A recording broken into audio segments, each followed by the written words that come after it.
Estoy muy contenta y creo que este tipo de congreso es un acierto. Solamente quería comentar eso. Bueno, a mí me toca hablar hoy de deterioro cognitivo en lupus. Sé que es un tema que preocupa ampliamente a los pacientes y a las pacientes con lupus y la verdad es que no es una cuestión que pueda despreciarse. Me parece que es un interés y una preocupación que tiene mucha base y a la que probablemente se le dedica poca atención, probablemente porque no lo conocemos bien o es un tema que en ese estrés cotidiano que tenemos en las consultas y en ese montón de preocupaciones que tenemos siempre encima, pues probablemente lo físico, lo puramente o lo más conocido del lupus acapara muchas veces nuestra ocupación y dejamos de lado otras cosas que suponen, en este caso concreto, una de las principales demandas de los pacientes con lupus y que con mucha frecuencia no llegamos a ella. Yo voy a intentar en esta presentación, que espero que sea breve y si no me cortáis, seguimos hablando después allá afuera, comentar algunos aspectos relevantes que creo que tienen interés y que pueden ser de utilidad.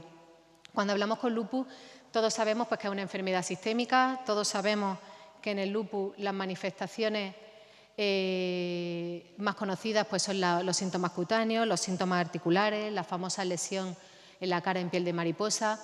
Sabemos que en menos ocasiones, pero también puede darse la circunstancia de que afecte a otros órganos menos conocidos, menos frecuentes, como los pulmones o como el cerebro o como cualquier órgano que se nos ocurra puede estar afectado, ¿no? Sin duda, una de las que más preocupaciones produce, por ejemplo, la afectación renal lúpica. Todo eso nos lo sabemos muy bien. Pero con frecuencia nos olvidamos de pensar que en el lupus el sistema nervioso también puede estar alterado. Es cierto que quizá el que se dé con menos frecuencia que en otras enfermedades autoinmunes hace que la afectación neurológica en el lupus pues sea una hija, iba a decir pequeña, maltratada, no es eso lo que quería decir, pues algo que vemos con menos interés, ¿no? El deterioro cognitivo en el lupus forma parte de uno de los 19 síndromes neuropsiquiátricos que la ACR, el Colegio Americano de Reumatología, recoge dentro de las posibles afectaciones del lupus. Aquí lo tenemos, en la tercera línea, disfunción cognitiva.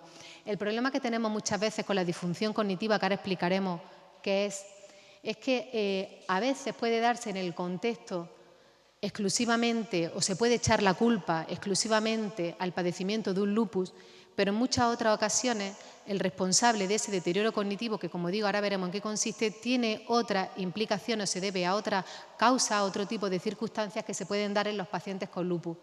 En cualquier caso, sea atribuible enteramente al lupus o no, el porcentaje de presentación de deterioro cognitivo en los pacientes con lupus no es nada despreciable. Según la serie, el porcentaje puede oscilar, ahí lo vemos, entre un 15 y un 80%. Esto probablemente, estas diferencias, tienen que ver con muchas cosas, entre otras cosas tan básicas como que el médico que está atendiendo a ese paciente pues sepa de qué va esto de la afectación neuropsiquiátrica o se pare a preguntar, esa confianza que decía la doctora Benito hace un rato, ¿no? El paciente tiene que llegar a su consulta, sentirse con confianza, poder contar las cosas, sentirse con la confianza de hacerlo sin que se le vaya a juzgar por eso, sin que se vaya a despreciar nada de lo que cuente y que sea en ese trabajo de equipo médico-paciente cuando seamos capaces de desgranar y de ver si esos síntomas que un paciente a lo mejor da por banales o le resta importancia, pues tienen algún sentido o no y merecen que se haga un seguimiento y un estudio. Según la sensibilidad que se tenga por esos síntomas y por esa afección, pues los porcentajes varían, pero como vemos, no son despreciables en cualquier caso. El deterioro cognitivo que hemos empezado hablando con este concepto, que parece a lo mejor un poco más científico o menos abordable, no es ni más ni menos que la famosa neblina lúpica que muchos de vosotros, de los pacientes con lupus, conoceréis y algunos de vosotros posiblemente padeceréis. Cuando uno se mete en Internet, en el ChatGPT que mencionábamos antes y demás, pues se puede hacer una idea no demasiado lejana, quiero decir que me parece, comparto el concepto que ahí en Google nos da la entrada de neblina lúpica, se refiere a aquellos sentimientos de confusión, fatiga, pérdida de la memoria, dificultad para expresar sus pensamientos y muchas cosas más que ahora veremos que los pacientes con lupus expresan. En definitiva, este montón de síntomas, de emociones, de rasgos, lo que están diciendo es que ese paciente no se encuentra bien. Y a lo mejor viene a la consulta diciendo que no le duele nada, que no tiene hinchazón en las articulaciones, que no tiene lesiones en la piel, su riñón está perfecto, ¿no? Estamos en remisión, todo bien, pero no se encuentra bien. Tiene incapacidades o serias dificultades en estos ámbitos, en la memoria, en la capacidad de concentración, de atención, que van a hacer que no sea capaz de desarrollar una vida plena o una vida como la que tenía pues hace un tiempo o cuando sea. Ve mermadas sus capacidades y esto es una cosa a la que hay que hacerle mucho caso. Porque la neblina lúpica condiciona mucho la vida de los pacientes con lupus. Estas son algunas de las expresiones que los pacientes expresan cuando vienen a la consulta y que muchas de ellas salen a fuerza de tirar y de tirar en una anamnesis, en una entrevista clínica, a veces larga, también condicionada por muchas cosas, ya no solo por la falta de confianza que puede darse, que decíamos antes, que puede venir motivada por un montón de cosas, ¿no? A lo mejor porque la enfermedad acaba de empezar o porque el médico, cada vez que viene el paciente hay un médico distinto. Razones varias que pueden hacer que esa relación se afecte, pero muchas veces también cuando los pacientes vienen acompañados por sus propios familiares, por los que a lo mejor no son comprendidos o no son bien apoyados, pues muchas de estas cosas no terminan expresándose bien, no terminan de expresarse bien y de contarse. Pero bueno, cuando lo conseguimos lo que nos cuentan es esto. Nos dicen, pues mire, tengo problemas para concentrarme. De un tiempo a esta parte necesito leer varias veces lo mismo para enterarme. Creo que estoy perdiendo capacidades. He tenido que bajar mi actividad laboral. Yo soy profesora y ahora con 7 horas de clase al día o con 6 horas no aguanto. He tenido que pedir una reducción de jornada. Estas son cosas reales que cuentan, no es fantasía. O nos dicen que pierden continuamente las cosas. Claro, eso puede ser cualquier cosa, ¿no? Pues cuando una paciente con lupus hace un comentario de esto, lo habitual es que el interlocutor le diga, a mí también, eso no pasa nada, qué tontería, ¿no? Por ejemplo, ya ahí le estamos quitando valor a lo que está comentando, que a lo mejor ha tardado meses en atreverse a expresar eso, ¿no? O, por ejemplo, nos dicen que no pueden hacer dos cosas a la vez, que antes llevaban una agenda frenética para adelante, una casa con 3 niños, el trabajo, y que ahora pues que no hay manera. O que pierden habilidad para orientarse, para conducir, que han cogido miedo para llevar un coche. Todo este tipo de cosas, ¿no? Con esta idea lo que quiero transmitir es que eso de la neblina lúpica, que parece una cosa casi romántica, ¿no? Lo de la neblina lúpica, pues a veces se materializa en este tipo de expresiones que de romántico no tienen nada. El sistema nervioso central es donde radica la estructura que hace que las personas expresen todo este tipo de síntomas, de emociones y de sentimientos que hemos dicho hace un rato. No me voy a explayar, por supuesto, vamos a intentar que esto sea una cosa entendible, pero bueno, todos reconocemos que eso es un cerebro, que parece una cosa simple, así vista desde fuera, ¿no? Con sus lobulillos y sus circunvoluciones y su surco y sus cosas, pues no. La complejidad del cerebro todavía está por ver. Ya sabemos que es muy complejo, sabemos que son muchas las áreas que se encargan de cada una de las funciones cognitivas, de las cosas superiores que puede hacer el cerebro, que están profundamente interrelacionadas entre sí y que un fallo en alguno de esos circuitos, un fallo en alguna de esas zonas puede hacer que las capacidades cognitivas de una persona salte por los aires. A veces de forma sutil. A veces son tan sutiles que es que no se pone la alarma, no saltan a la vista hasta que se indaga sobre ella. La ACR ha visto que es importante que entremos en este tema y que exploremos bien el aspecto neurocognitivo en los pacientes con lupus y por eso pues, no es nuevo, llevan un tiempo trabajando, esto no es una cosa nueva de ahora y ha querido clasificar en 8 dominios cognitivos las principales afectaciones que se pueden explorar en los pacientes con lupus, que son estas que ponemos aquí y que yo voy a detallar brevemente algunas de ellas. La atención. La atención es un proceso cognitivo básico y esencial porque implica que la persona sea capaz de centrarse, de poner su foco en aquello que quiera, en la tarea que quiera desarrollar. Implica una buena atención, mantener capacidades para hacer tareas finas o que requieren que uno esté concentrado en ello, como por ejemplo conducir.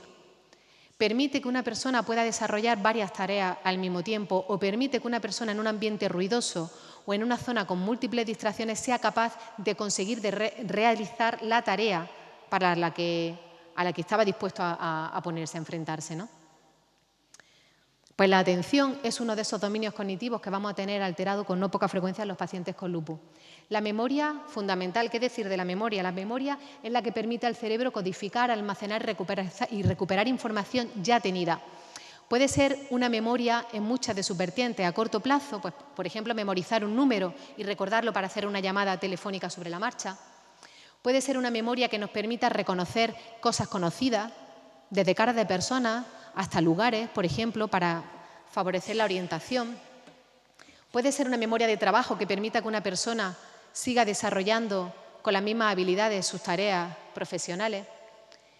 Puede ser una memoria a largo plazo, tanto referida a ella, a sus propios eventos personales, como a cosas de culturilla general que tengan que ver con el entorno en el que vive, ¿no? Pues cosas que sabe la gente, pues quién es el rey de aquí, quién es el rey de allí, quién gana las elecciones, qué hizo este, el otro, pues todo eso va codificado en estos circuitos de la memoria que están en el seno de ese cerebro tan imbricado que hemos visto y que en las personas con lupus puede ser una diana también que se altere.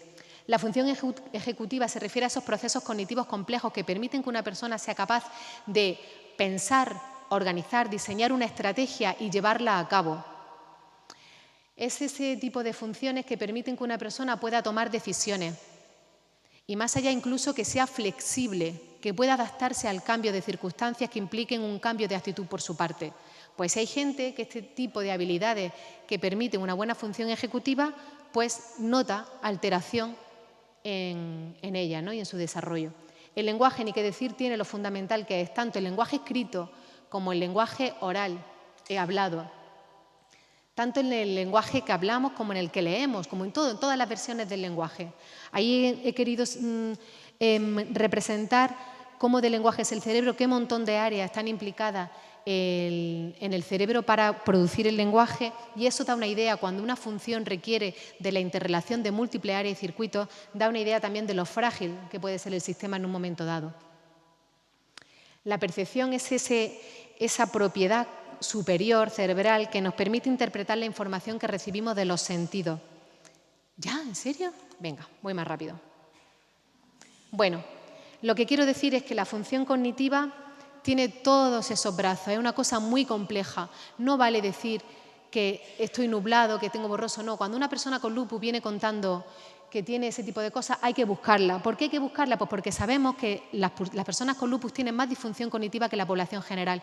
Esto es una cosa que está más que demostrada. La han demostrado gente de Estados Unidos, gente de un montón de países, y la ha demostrado también la doctora Peralta, a ver si encuentro esto por aquí, no lo voy a encontrar. La doctora Peralta, que va a hablar después en su grupo de investigación, trabajaron mucho sobre cómo el deterioro cognitivo pesa en los pacientes con lupus y vieron unos porcentajes elevadísimos de gente en la que cuando se busca activamente con baterías bien validadas, con test, con cuestionarios, con neuropsicólogos, esas afectaciones se encuentran. Lo que no se busca no se encuentra. ¿Qué pasa? Que tenemos que buscarlo en condiciones. Se han propuesto formas e instrumentos para que los médicos en las propias consultas podamos hacer eso. Es muy difícil. Son instrumentos poco sensibles, requieren tiempo, requieren adiestramiento. Y eso sirve normalmente solamente para pacientes que tengan deterioros graves, no para cosas sutiles. Y es muy importante encontrar datos sutiles, pequeños problemas. ¿Por qué? Pues porque una de las diferencias que tenemos en el deterioro cognitivo en estos pacientes respecto a otros pacientes con deterioro cognitivo, como por ejemplo las demencias, es que son reversibles. Se puede trabajar sobre ellos, pero se tienen que encontrar. Se tienen que buscar y se tienen que encontrar.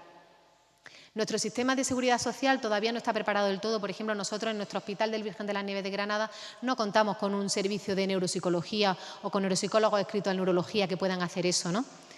Ahora, últimamente, como es un tema que nos interesa mucho, nos hemos empeñado aquí con un neuropsicólogo clínico que tiene mucho interés en el tema y hemos empezado a desarrollar un trabajo para cribar a nuestras pacientes con lupus que quieran someterse a ese tipo de pruebas y que podamos en algún momento ofrecerles algún tipo de ayuda, ¿no? La patogenia no es conocida, no se sabe. Es verdad que en el deterioro cognitivo influyen muchas cosas. La propia serología del lupus, los anticuerpos que atraviesan la barrera hematoencefálica, que es esa barrera, ¿no?, que separa la sangre del cerebro. Pues se ha visto que en personas que tienen más la habilidad de esa barrera, más permeabilidad, los anticuerpos pasan y producen sus propias cadenas inflamatorias en el cerebro. Esa es una de las causas que se propone. Pero hay muchas más. Por ejemplo, los anticuerpos antifosfolípidos. Incluso en ausencia de síndrome antifosfolípido, que muchos sabréis lo que es, pues incluso en ausencia las personas con lupus que tienen esos anticuerpos se sabe que tienen más deterioro cognitivo. Entonces hay que buscarlos también, ¿no? Bueno, me voy a saltar todo esto. Si alguien tiene mucho interés, pues después le cuento. El tratamiento es múltiple, porque el deterioro cognitivo influye en muchas cosas. Los estados de depresión, los estados emocionales que implican una ansiedad importante, el estrés cotidiano, todo eso influye sobre el deterioro cognitivo. No podemos tratar el deterioro cognitivo solamente con técnicas de control, técnica neurocognitiva. Hay que abordar síntomas emocionales, como ahora nos va a contar seguramente la doctora Peralta. Hay que hacer que la persona esté bien físicamente, que su lupus esté controlado, que su actividad esté bien, que se sienta bien también físicamente. Es esencial, ¿no? Oye, me estoy haciendo aquí un lío que yo no sé. Venga. Otra de las implicaciones que tiene el deterioro cognitivo, y es por lo que hay que darle mucho valor, es porque si nos preocupan los pacientes, nos preocupa su calidad de vida. Y no nos sirve de nada que un paciente no tenga nada, no tenga síntomas y tenga una escala de actividad perfecta con todos los tratamientos que queramos tenerle, si nos cuenta que este tipo de afectación cognitiva está haciendo que se retrotraiga, que se quede en su casa, encerrado, que no le guste estar con la gente, que no... Yo no estoy haciendo nada. No escucho nada.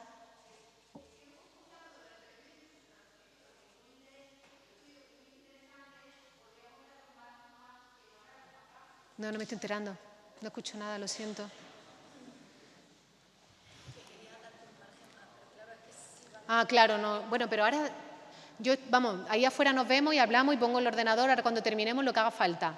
¿Vale? De la disautonomía no voy a hablar porque no me da tiempo. Me consta que es un tema que os interesa mucho, que también tiene su carrete. Lo siento, entre la incidencia del PEN y demás, quedo a vuestra disposición. Entonces, esto me toca poner la última diapo, que es que quedo a vuestra disposición para lo que haga falta.